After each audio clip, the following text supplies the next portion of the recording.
આજે અમારે ત્યાં બરોડાથી એક પેશન્ટ આવ્યું છે ગ્રીષ્માબેન શાહ, જેમને વેરિકોઝ વેઇનની પ્રોબ્લેમ હતી. 25 યર્સથી એમને હેરાન થતા હતા. બરોડામાં ઘણા બધા ડૉક્ટર્સને બતાવ્યું, બહુ મોટા મોટા ઓપરેશન કરાવ્યા એમને, છતાં પણ એમને સારું રિઝલ્ટ ના મળ્યું. બરોડામાં અમારી ઓપીડી, અમે સ્પેશિયલ ઓપીડી રન કરીએ છીએ, ત્યાં એમને અમારી ઓપીડીમાં કન્સલ્ટ કર્યું હતું અને 6 મહિના પહેલાં એમને એક લેગની વિનાસિલ ગ્લુ ઇમ્પ્લાન્ટેશનથી ટ્રીટમેન્ટ કરાવી હતી. આજે બીજા લેગની ટ્રીટમેન્ટ માટે આવ્યા છે, તો આપણે એમના જ શબ્દોમાં જાણીએ કે ટ્રીટમેન્ટ પહેલાં એમને કેવું હતું અને ટ્રીટમેન્ટ પછી કેવું છે એમને. નમસ્તે ગ્રીષ્માબેન. નમસ્તે. જય જિનેન્દ્ર. જય જિનેન્દ્ર. જય જિનેન્દ્ર. ઓકે, ગ્રીષ્માબેન, તમે બેન્કર્સ વાસ્ક્યુલર હોસ્પિટલમાં કેવી રીતના પહોંચ્યા હતા? પેપરમાં ત્યાં બરોડામાં પેપરમાં એડવર્ટાઇઝ આવી હતી અને તમારું ત્યાં ઓપીડી મહિનાના એક બુધવારે હોય છે ઓપીડી, તો એના થકી હું ત્યાં ઓપીડીમાં હું મળવા ગઈ હતી ડિમ્પલબેન, ડોક્ટર ડિમ્પલબેનને, અને એમણે મને સજેશન કર્યું કે આવી રીતે આમ છે. ઓકે. તો આપ ડિમ્પલબેનને મળ્યા તો આપને કેવું લાગ્યું? મને બહુ સારું લાગ્યું. મેં ડિમ્પલબેનને એક જ કીધું, મેં કે જો ઓપરેશન પછી મોજું પહેરવાનું હોય તો મારે નથી કરવું. એટલે પછી એમણે કીધું કે ના, કે કશું આમાં પહેરવાનું નથી, એક્સરસાઇઝ કે કશું છે નહીં, એટલે કે તમને વાંધો નહીં આવે, કે છે નથી એડમિટ થવાનું, કે નથી કઈ પ્રોબ્લેમ એમ. તો બિફોર 6 મંથ તમે એક પગની ટ્રીટમેન્ટ કરાવી દીધી છે. કઈ ટ્રીટમેન્ટ કરાવી છે આપે? Glue technology. અચ્છા, ગ્લુ ટેકનોલોજીથી ટ્રીટમેન્ટ કરાવી. તો એ ટ્રીટમેન્ટ દરમિયાન આપનું આખું તમે બરોડાથી અહીંયા આવ્યા, તમારી ટ્રીટમેન્ટ થઈ, એ દરમિયાન તમને મીન્સ કેવું ફીલ કર્યું હતું? મને બહુ સારું લાગ્યું કે મેં 25 વર્ષથી મને પ્રોબ્લેમ છે, તો એમ થયું કે પેલા ટેકનોલોજી આવી હોત તો હું પેલા, કારણ કે મેં પેલા બી કાપાનું ઇન્જેક્શન ઓપરેશન કરાવેલું જ છે 25 વર્ષ પહેલા, પણ પછી એમાં મને ઘડીએ પાછું ફરી થતું હતું, એટલે ફરી પાછા ઇન્જેક્શન મુકાવું, ફરી આમ કરું, પાછા ફરી વાર ડોક્ટર કે ફરી ઓપરેશન કરવું પડશે, પણ એ તો મેં કરાવ્યું નહીં. પણ મને બહુ જ તકલીફ હતી 25 વર્ષથી, મને એટલી તકલીફ હતી ને, અને બીજા પગમાં બી થોડું ચાલુ થઈ ગયું હતું. એટલે પછી મને એમ થયું કે ના, આનાથી જો ટ્રાય તો કરીએ કે એકવાર કેવું થાય છે, પણ મને બહુ સારો રિસ્પોન્સ મળ્યો એનો. એટલે ટ્રાય તમે કર્યું એક પગનું, ત્યારે તમે કહ્યું તો પહેલા હું એક પગનું કરાવું. મને ખાસ યાદ છે, મારા મિસ્ટર જ ના પાડે કે ના, નવી ટેકનોલોજી છે, હજુ કઈ તમે જાણ્યું નથી, કર્યું નથી, તું એક પગનું કરાવ, કે બેયનું ન કરાવ કે. એટલે પછી એને ઓલાથી અમે પછી એક જ પગનું કરાવ્યું, અને એ પગમાં મને બહુ જ પ્રોબ્લેમ હતો, એટલે પેલા બી ઓપરેશન કરાવેલા છે, 2-3 વાર તો ઇન્જેક્શન મુકાવેલા છે, એ ગાંઠો ઉપર ઇન્જેક્શન મુકાવેલા છે.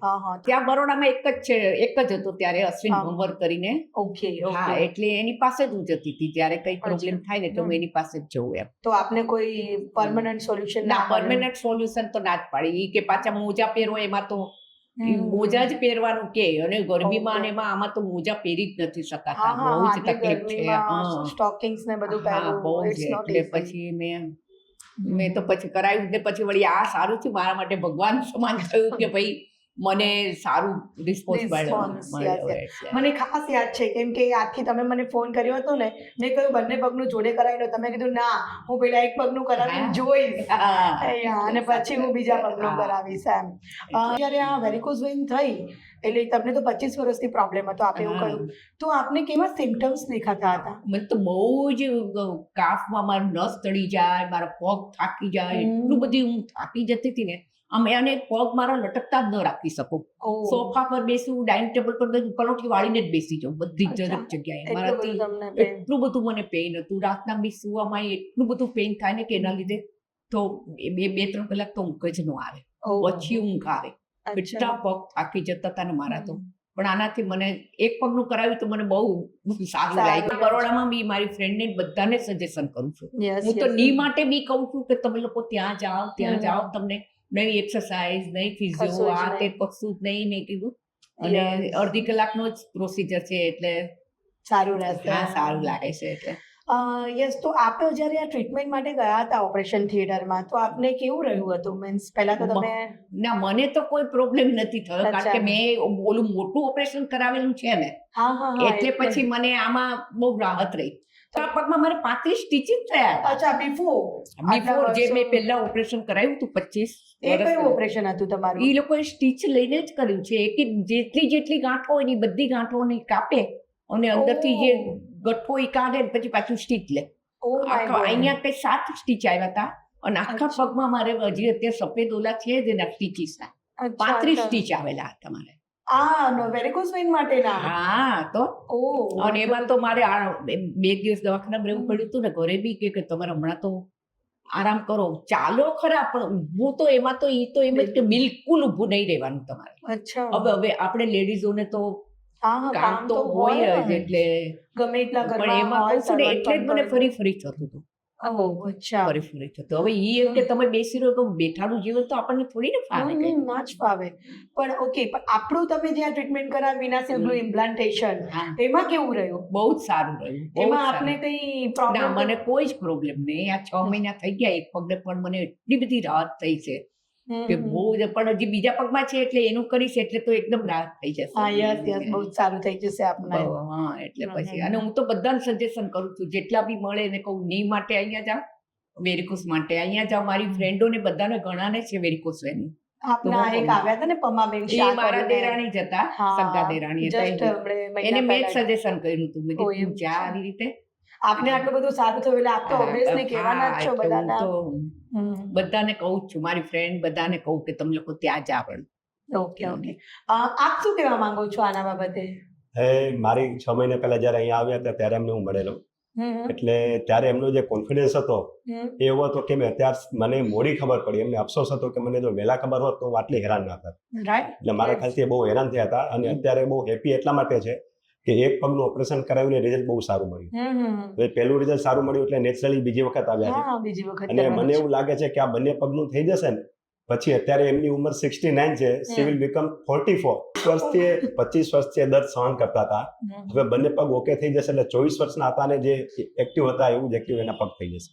Yes yes yes. અને આઈ થિંક કે આ એકચ્યુઅલી સેવાનું કામ છે, ઓછા ખર્ચે પેઇનલેસ સર્જરી અને જે Yes. નવી ટેકનોલોજી તમે લાવ્યા છો એ વિનાશિલ ખરેખર બ્લુ. સરાહનીય છે. And I must appreciate from my group and my people to visit doctor banker for such Thank kind of the surgery. માટે બી બહુ Thank જ you. સારું છે. ની માટે અને વેનિકોસ માટે બંને માટે. Thank you so much, thank you. તો અચ્છા એટલે 6 મહિના પહેલા આપે બધું બહુ જોયેલું એ અહીંયા અમે આવેલા ત્યારે હું ત્યારે આવી બી હતી મળવા ત્યારે અમારા દિયર અહીં અચ્છા. અમદાવાદમાં જ રહે છે એટલે ઈ અહીંયા આવ્યા હતા. ઓકે એટલે જોયું હશે એમને કે હા. બહુ જ એમને હા. સ્ટ્રગલ. અને એમને કીધું કે સવારે આવ્યા અને ઓપરેશન પછી સાંજે તો ઘરે વયા ગયા, 5 વાગે બરોડા. તો ઘરે પહોંચી ગયા અમે ચાલો. બરોડા. બરોડા વયા ગયા એટલે મેં કીધું આટલી સારી સર્જરી, પેઇનલેસ સર્જરી અને સેમ ડે તમે રિટર્ન થઈ શકો ઘરે. It is amazing. Yeah of course એકદમ એવું જ લાગે અને બધાને કે- કાપા કૂપ વિના અને કોઈ જાતનું રિસ્ક જ નહીં આમાં. એમને એકચ્યુઅલી એવું લાગ્યું જ નહોતું કે હું કોઈ ટ્રીટમેન્ટ કરાવવા આવી છે, એટલું નેચરલ ફીલ કરતા હતા.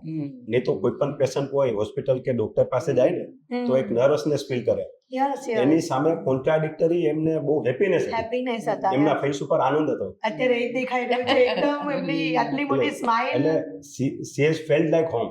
રાઈટ. એમને અને એમને જે રીતના કહ્યું કે 35% જે વેરિકોઝ વેનનો હા. પ્રોબ્લેમ હતો એ તો હવે તમે એના એમ વિચાર કરતાં કરો તો- એટલે જ મેં કીધું કે 44 વર્ષના થઈ જાય. અને અડધી કલાક રોજ ચાલવાનું એટલું તો best કરવાનું જ exercise છે. હા સવારના એના માટે ભલે વહેલું ઉઠવું પડે તો ઉઠી જાઉં પણ હા પણ થોડું હેલ્થ મારો માટે હેલ્થ માટે તો કરું છું. મારું હવે એક સજેશન છે કે નેક્સ્ટ ટાઈમ છે ને આ બીજા પગનું થઈ જાય ને પછી નવરાત્રીમાં દાંડિયા રમતા એવો વિડીયો લેજો લેવો જ છે. એટલે ખ્યાલ આવે કે જો દાંડિયાનો શોખ હોય ને બહેનો હા, એટલે અત્યારે તમે એકદમ હેપી ફીલ કરી રહ્યા છો બીજા પગ માટે આવી ગયા છો એટલે હા. ડોક્ટર મોહન બેન્કર માટે આપ શું કહેવા માંગો છો? એકદમ ભગવાન જેવા છે. હું તો કહું ને કે બધાના પેઇન ને બધાના દર્દ દૂર જલ્દી થઈ જાય છે શોર્ટ ટ્રીટમેન્ટમાં. યા શોર્ટ ટ્રીટમેન્ટમાં પાછળ બી પછી કોઈ ફિઝિયો કે કશું છે જ નહીં, કઈ પ્રોબ્લેમ નથી, કઈ નથી.